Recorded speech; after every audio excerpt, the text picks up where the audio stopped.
Today on the Women Mind the Water Artemis series, I'm speaking with Kimberly Kenna. Kimberly is a writer whose children's books focus on strong girls and their powerful drive to protect the natural world.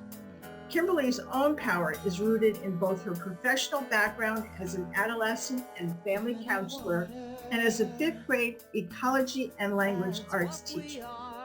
The Women Mind the Water Artemis series podcast on womenmindthewater.com engages artists in conversation about their work and explores their connection with the ocean. Through their stories, Women Mind the Water hopes to inspire and encourage action to protect the ocean and her creatures. My guest on the Women Mind the Water Artemis series is Kimberly Kenna, a children's book author. Growing up on the shores of Long Island Sound, Kimberly developed a strong connection to nature and the beach. After working with youngsters as a counselor and as an ecology and language arts teacher, Kimberly discovered a new purpose when she began writing stories for kids. Her stories aim to get readers involved, have them think about themselves, their relationships with others, and with nature. Two titles in her Brave Girl collection are set to be released in 2023, and Kimberly is working on a third. Thank you for joining me, Kimberly. I think listeners will be eager to hear about your journey to becoming a published author and how you came to shape stories around brave girls. Your first book, Artemis Spark and the Sound Seekers Brigade, is due to be released on February 2nd, which is also World Wetlands Day.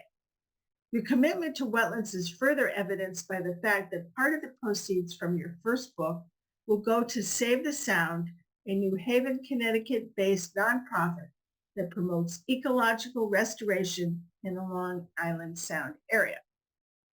Kimberly, let's begin by having you tell us about Long Island Sound. It clearly is important to you and the setting for your first book, Artemis Spark and the Sound Seekers Brigade. Kimberly, let's begin by having you tell us about Long Island Sound. It clearly is important to you and the setting for your first book, Artemis Spark and the Sound Seekers Brigade. What I know about Long Island Sound is that it has along its shoreline several densely populated cities like New York and New Haven, and is a heavily traveled transportation corridor. The corridor is what I mean to say, with heavy industry. It is also an estuary where salt water from the ocean mixes with fresh water from rivers like the Housatonic and Connecticut. Estuaries are said to be some of the most productive ecosystems on Earth. Tell us about the Long Island Sound you know and love. Sure. Well, thank you for having me, Pam. I'm excited to talk about all this with you. So I was born and raised in this area on the shores of Long Island Sound. So it goes way back.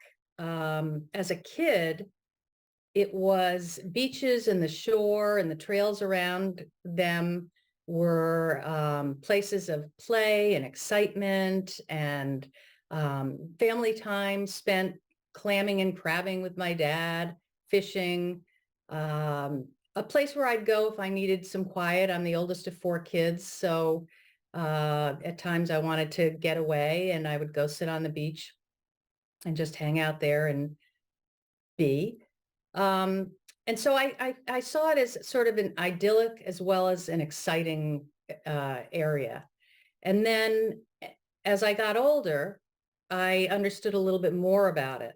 And as a kid, you know, maybe the beaches were closed a few times a summer because of big storms and high bacteria levels. And I didn't really think that much of it, I think, as a kid. But then as time went on, and I learned more about the impact of humans on this very fragile area, it sunk in more that, you know, it wasn't something we could all just take for granted.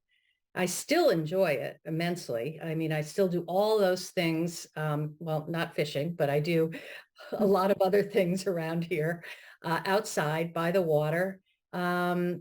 But I am definitely more tuned into the fact that, you know, what will happen if we don't pay attention and do our best to keep it safe and healthy. Okay. So the Long Island Sound that your brave girl character, Artemis, lives seems far away from any hustle bustle of urban places. Artemis, however, is concerned about changes happening in her little coastal town. Would you say that Artemis is in some way biographic? So as far as her being biographic, she definitely, I would say, has parts of me in her, and also a conglomeration of many. I've worked with a lot of kids teaching and coaching, and probably all, mixes of attributes of many, many children I know, but again, including myself. So she's not based on one particular person. When you chose a setting for your book, what elements did you feel were important? Well, it's interesting because you asked me about choosing the setting, and as a writer, I feel like I didn't really choose it to begin with, because Artemis came to me while I was hiking around the salt marsh trails, and I saw her in that area hiking around the salt marsh trails overlooking Long Island Sound. So to begin with, I didn't really choose a setting, but as a writer, certainly as you go on, you have to decide whether that setting works. And I chose obviously not to cut it. I'm using this setting. So in effect, I did choose it. And the elements that you're asking about would be, does the setting support the themes of the book? And, the themes of finding voice, respect for nature, legacy, things like that. And on reflecting change, certainly nature reflects change. Those are the elements that I was looking to be sure that the setting could reflect. Interesting. I would say then that Artemis is a Kimberly whisperer and Yeah. helped you pick the setting. When you wrote, were you writing about a real place, or was that too an amalgamation of places that you know? Definitely an amalgamation. But again, since I grew up around here, those beaches and trails are all in my head. But I've also visited a lot of coastal towns. So it is sort of a, Okay, well, I grew up along Long Island Sound too, and I didn't get a clear vision of the marsh and the actual setting. And I wondered if you did that kind of as an abstract painting where you were trying to promote the reader's imagination, or maybe encourage them to do some research about the area in order to see it more clearly through Artemis's eyes. okay. So this is a really interesting perspective to me, because I had a clear vision in my head when I was writing all of the settings, the nature settings that were in the book. But what I find interesting is that you describe it as an abstract painting. And to me, an abstract painting, it defies a literal representation. So in my book, which happens to have magical realism in it, meaning Mhm. a little magic can occur in a realistic setting, it makes sense that or I can understand your perspective here, because you're looking at a story with blurred edges, sort of. It's not out and out black or white. There is a little magic to it. So, though I feel that many people do see the settings clearly, the fact that you're seeing it with that sort of blurred abstract really excites me in a way, because this is what I'm trying to get readers to do, is to look at things with different eyes, and to understand that things are always changing, and also the way people see things aren't always going to be the way that we see things. So if my book and story um, get kids to question or provoke their curiosity, or even get the teachers and them saying, wait a minute, I need to research this to learn more, then to me, I've met my goal in at least that aspect. Ooh, and you made my day by saying that I excited you. So that so I come from a scientific background, and I guess when I was saying abstract, I don't see what the seagrass looks like. I don't smell the mud. You talk about it being there, but I think I would like name the plant and tell a little more about its leaf, or Oh, okay. understand a little more what salt marsh looks like, which I don't say you have to do. I'm just saying that's why it seemed abstract to me, because I could be in a marsh just about anywhere. But Right. I understood her affection, particularly because you portray Artemis as being able to communicate with a bird. And I describe it more like telepathy than actually talking to the bird. Artemis also seems to be able to interpret the language of fireflies and even marsh grasses, which, we all, well, I don't know that we all, but many of us have sort of is it Snow White that can talk to the birds? And so I really was excited about that, but never thought I could confer with the marsh grasses. So why did you choose this device to convey the problems that the marsh was experiencing? Well, again, I didn't choose it to begin with. When Okay. she came to me, she was interacting with creatures and plants in a felt sense, but also verbally. So what you're seeing as telepathic communication is more an attribute of her personality. So her ability to sense what's going on in the environment is just a virtue of the fact that her neighbor, Mrs. Moonchaser, might say comes from those who are willing to be still and listen and observe and attend. And I grew up with and around people who did speak to their plants and trees and birds. Thank you, Mom. She does speak to birds still, actually. And to me, it's not unnatural, but it's almost like an extra sense and a gift. When I kayak, and I live in Maine on Casco Bay, I often sing to the seals, hoping that they will pay attention because it's a sound they don't hear, like the rumbling of boats.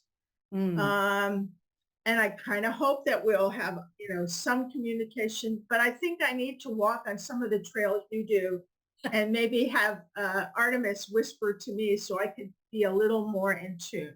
I definitely, I definitely see and feel, but I haven't got through that communication yet. So from your experience as a counselor and an educator, can you tell me uh, how you view stories as being useful in communicating ideas to youngsters? Yeah, I think stories, fictional stories, are just an amazing way, useful way to communicate with kids. Stories allow kids to experience different things or things that they're familiar with from a distance in a safe way. So if it's something difficult like divorce or bullying or anything like that, seeing it in a story, first of all, for somebody who is going through it themselves is affirming. They're not alone. There are other people that are going through this. And second of all, even if you're not going through it, stories are a way of providing or developing for kids to develop empathy and to better understand other people. Stories just can be very, very powerful in that way. And more than that, they open up dialogues between the child and the teacher, or children and other children, just readers and other readers. They're just, as we were talking about before, if it makes you question and wonder, then that's great for starting a powerful, meaningful discussion. Well, you used the term magical realism. And although Artemis Spark and the Sound Seekers Brigade isn't a ghost story, several ghosts actually appear in the story. And I wanted to know why you felt it necessary to include ghosts, or why do you think Artemis came to you and talked to you about ghosts? So this story evolved directly from my experiences with children, and especially in the classroom.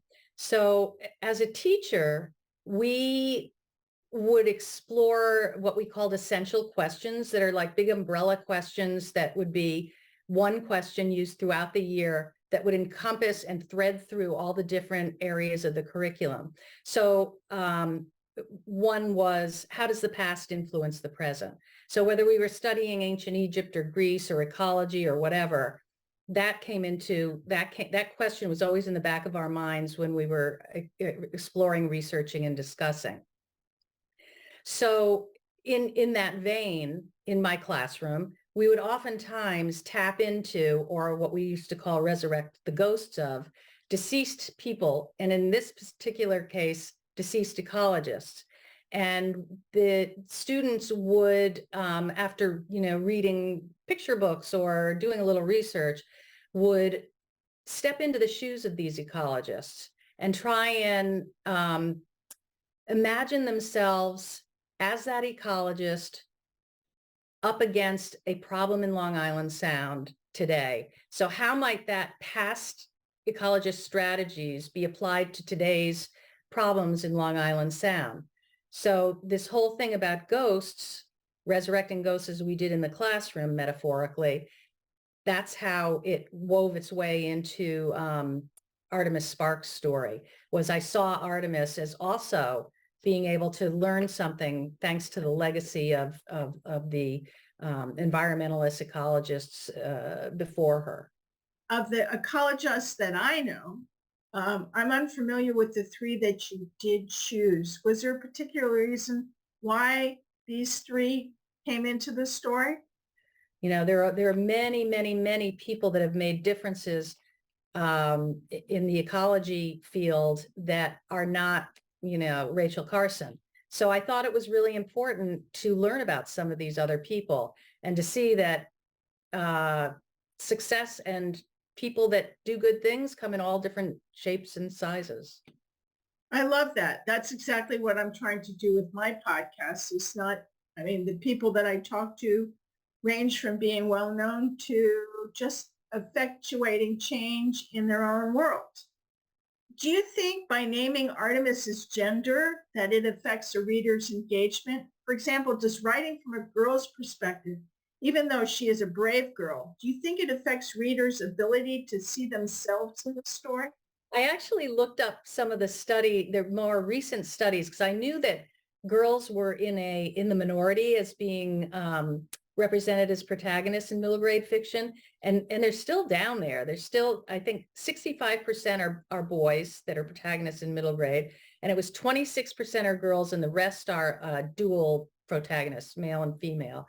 So I don't know. I do feel that in general, in writing and publishing, in books themselves, that girls need to come out front and center. I agree with you there. Yes. Finally, Kimberly, do you have advice for adults working or living with youngsters? How can they encourage connection with nature? How can they encourage stewardship and desire to make a difference? And maybe a lesson we all would benefit from. How can we work to avoid apathy or despair from the seemingly overwhelming problems that important yet fragile places like salt marshes face? I know that's a mouthful to ask you to help change the world. Yeah. Well, I think for adults that are interested in getting kids interested and closer to nature, is you've got to show it. You have to walk the walk. Show your passion, share your passion, get kids outside. If you're in the city, go to parks, or if you don't have access to parks, maybe there are other ways. I happen to be blessed to have a backyard, and many people don't. If you grow seeds in your apartment windowsill, things like that will help kids connect. But sharing it with them is the big thing. Sharing nature with children, allowing them to ask tons of questions. And if you can't answer them, great. Everybody go, look things up together. I think it's just, it's just fun for them to do that. And it's fun to know that adults don't have all the answers for a child. And I just think that it's a trickle down thing, if kids see their parents or other adults trying to keep open spaces clean and safe, If they see them respecting nature, just as you should respect another human, that is going to, somehow affect them, and hopefully in a positive way. Just to know that every little change makes a difference, interconnectedness. I mean, we don't have to use all the big words with them or anything, but just by being outside or with nature in some way with kids, I think that comes across.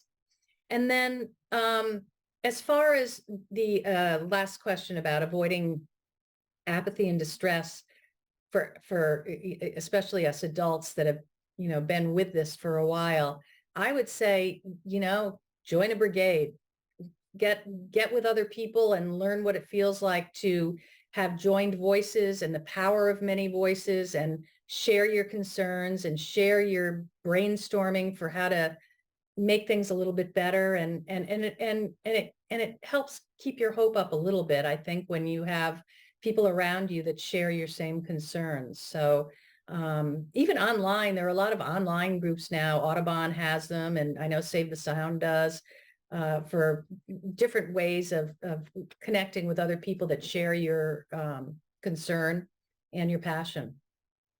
I think that's well said. Very wise.